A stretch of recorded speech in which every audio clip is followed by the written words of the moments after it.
Welcome to the Community Air Protection Program online training series. This is the fourth module in a series providing training on community emissions reduction programs. Today, we'll talk about the enforcement plan. Enforcement of existing and new regulations is critical to achieving and maintaining emission reductions. In this training, we'll cover the purpose of the enforcement plan, who prepares it, and the main components. The enforcement plan is a key building block of a community emissions reduction program and is designed to increase compliance with air quality regulations to reduce emissions, enhance community participation in the enforcement process, and improve coordination with other agencies. The enforcement plan covers enforcement for all emission sources impacting the community, including mobile, stationary, and area-wide.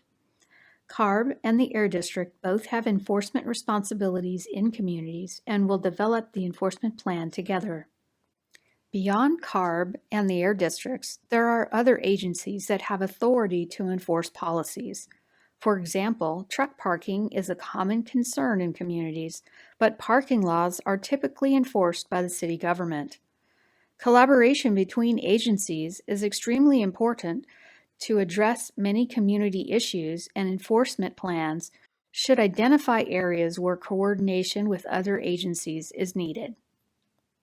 An enforcement plan has several different components that work together to support enforcement and the community emissions reduction program. These are a detailed enforcement history, compliance goals, a dedicated outreach team, tracking enforcement activities, training and improved complaint reporting, and specific enforcement strategies. Let's talk a bit more about each of these components. The enforcement history is a critical part of the enforcement plan, covering at least 3 years of enforcement activity in the community. The enforcement history should describe the complaints received in the community and the resolution. It should list the facilities with air permits, including the type of facility, and list all inspections conducted in the community with the type, date, and location. It should also document inspections of mobile and area-wide sources in the community. The enforcement history also lists actions taken against non-compliant sources. These are known as notices of violation or notices to comply. In the list, the enforcement plan should also describe the reason for issuing the notice. To better understand how noncompliance impacts air quality in the community, the enforcement history includes an assessment of compliance with existing rules and regulations. This identifies which are being violated and what compliance rates look like for different sources. Finally, the enforcement history analyzes this information to identify opportunities for enhanced enforcement activities.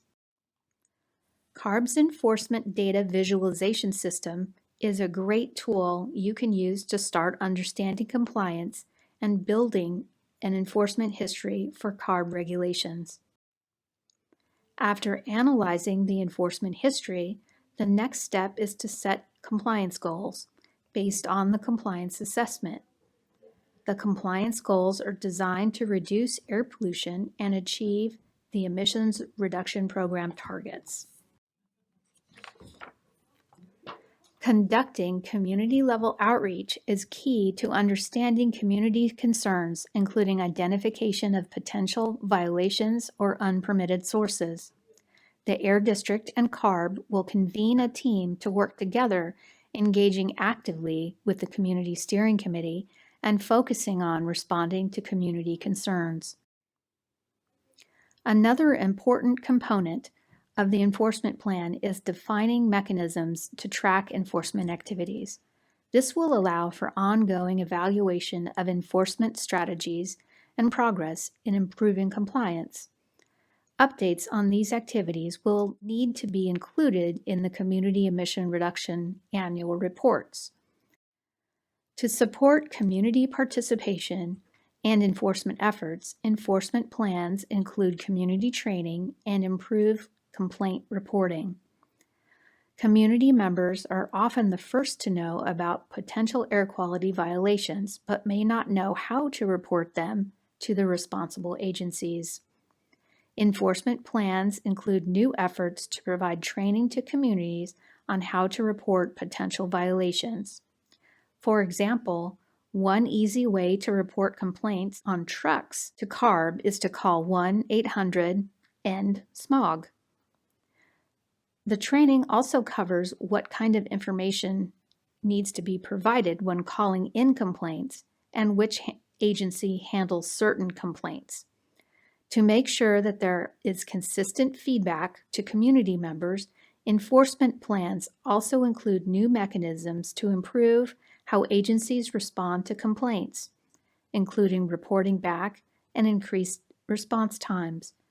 Potential changes could include systems or staffing to address after-hours complaints and new mechanisms to report and track potential violations like computer or phone-based applications. Finally, enforcement plans identify new strategies that help reduce air pollution and increase community engagement. Potential enforcement strategies include focused enforcement of specific rules and regulations for sources of concern in the community, increased inspection frequency, training for permitted sources to ensure they know how to comply, coordination with other agencies like cities and counties on resolving enforcement issues, identifying unpermitted sources impacting the community, incorporating new enforcement technologies to help find violations, and importantly, mechanisms to report back regularly to the community. Thank you for watching this online training focused on Community Emission Reduction Program enforcement plans. For more information, please visit our website.